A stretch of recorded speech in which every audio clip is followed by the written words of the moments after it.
The migration connection to the railroad is strong because of the large movement of people from one side of the continent to another through the railroad.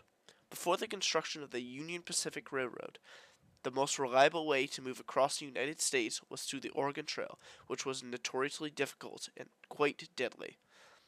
This made the middle of the United States sparsely settled in terms of towns compared to Oregon, Washington, and California. In the 1830s and 1840s, an idea to connect east and west using rail was proposed. However, it took until 1853 to be seriously considered. During the railroad's construction, it was common for there to be traveling towns following the construction effort. Some of these traveling towns would settle the land near the railroad, expanding the population of the Middle States. Using the railroad, the population of the Midwest and Middle States went up, not to mention the massive population increases on the West Coast states as settlers from the East Coast began to migrate across the continent. The economic impact of the Union Pacific Railroad was massive for the United States, as goods from the West began to be sent to the East commonly. Before the completion of the railroad, it was very rare, if not impossible, sight to see things such as Japanese tea or a book written in San Francisco in the East.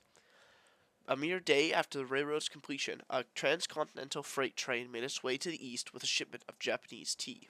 A month after patchwork on the line, passenger trains opened, reducing the average price of traveling across the United States by 85%. Thereby, it made traveling across the country significantly cheaper. This resulted in common east to west transportation and trade, which remarkably impacted the U.S. economy. Surprisingly, the Union Pacific Railroad was a hot topic of discussion before it was built, primarily because of the debates concerning the route taken by the railroad. The subject was a matter of hot debate, as inevitably whatever states the road went through, the economic impact will be massive. Many propositions were given, such as a northern route considered practically impossible, a southern route that went through Mexican territory, and a midwestern route that followed the center of the United States, which was considered the best option. The Civil War began sometime during the route considerations, making the central route the final option for construction. The environmental impact of the railroads was mostly deforestation.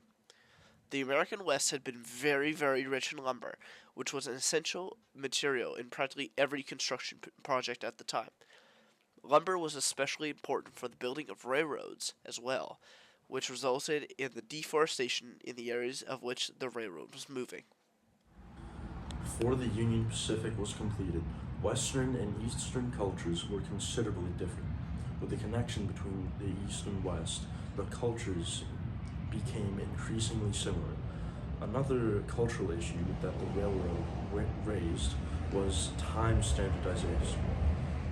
Typically, at the time, people would create the times depending on where they were, and it varied from town to town.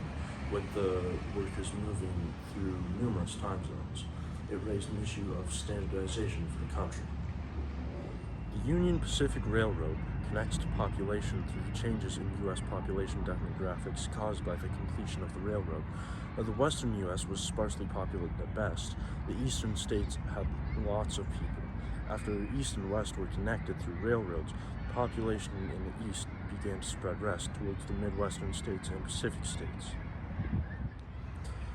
Although the most popular language of the United States was English at the time, the western states were still somewhat populated by roving native tribes that still spoke their native languages. With the completion of the Union Pacific Railroad, Americans moved west, killing off many of the wild buffalo that sustained the tribes of the Midwest. This led to the native tribes having to move onto reservations, which eventually led to the slow killing of the many different languages through the native boarding school program in the United States as the natives began to become more and more dependent on the U.S. government.